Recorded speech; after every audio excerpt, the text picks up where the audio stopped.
Welcome to Tejal's nutri bites. Sunday special ब्रंचमध्ये आज मी बनवते काश्मीरी स्टाईल राजमा करी.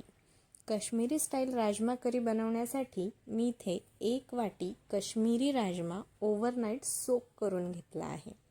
तुम्ही बघू शकता हा राजमा थोडा लहान साईजचा असतो आणि डार्क रेड कलरमध्ये असतो. याला शिजायला देखील थोडा वेळ लागतो as compare to Punjabi rajma. हा सोक राजमा आधी मी बॉईल करून घेतला आहे.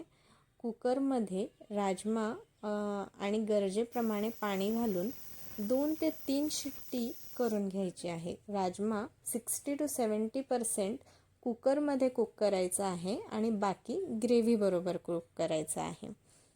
मी इथं ग्रेव्हीसाठी 2 मोठे कांदे तुकडे करून घेतलेले आहेत आणि हे मिक्सरच्या भांड्यात काढून घेते.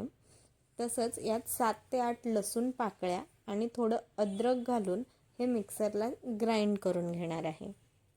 एका कढईमध्ये 2 चमचे तेल घालून तेल गरम झालं की त्यात जिरं घालायचं आहे आणि नंतर बारीक केलेला कांदा घालून कांदा गोल्डन ब्राऊन होईपर्यंत परतून घ्यायचा आहे. कांदा गोल्डन ब्राऊन झाला की त्यात 1 वाटी फ्रेश टोमॅटो प्युरी घालायची आहे. टोमॅटो देखील पूर्ण कांद्याबरोबर भाजून घ्यायचा आहे. टोमॅटो शिजतोय तोवर 1 वाटीभर दह्यात हळद, काश्मीरी लाल मिरची पावडर, धना पावडर आणि बडीशेप पावडर घालून हे मिक्स करून घ्यायचं आहे. बडीशेप पावडर मस्ट आहे कारण काश्मीरी राजमा करीमध्ये बडीशेप पावडर ही आवर्जून वापरली जाते. तर हे आपल्याला छान दह्याबरोबर मिक्स करून घ्यायचं आहे. आणि आता आपला इथे टोमॅटो देखील शिजत आलेला आहे.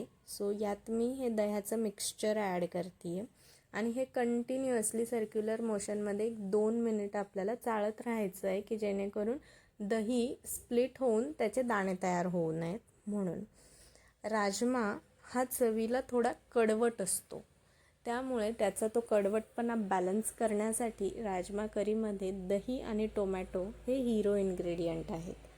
जर तुम्हाला दही वापरायचं नसेल तर त्याऐवजी तुम्ही टोमॅटो प्युरीचं प्रमाण थोडं वाढवू शकतात.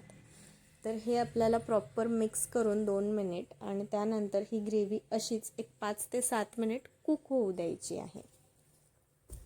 आपली ग्रेव्ही 5 ते 7 मिनिट कुक झालेली आहे. त्यानंतर ग्रेव्हीला छान रंग आलेला आहे. आता या पॉईंटला मी इथे राजमा ॲड करते आहे. राजमा ॲड करून आता राजमामध्ये इनफ पाणी होतं म्हणून मी वरून पाणी ॲड करत नाही आहे. जर पाणी कमी वाटत असेल तर थोडं गरम पाणी ॲड करू शकता यामध्ये.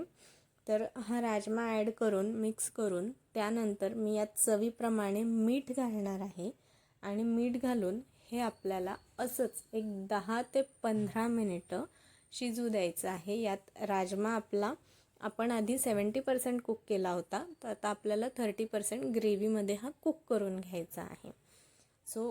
जवळपास 15 मिनटं झाली आहेत.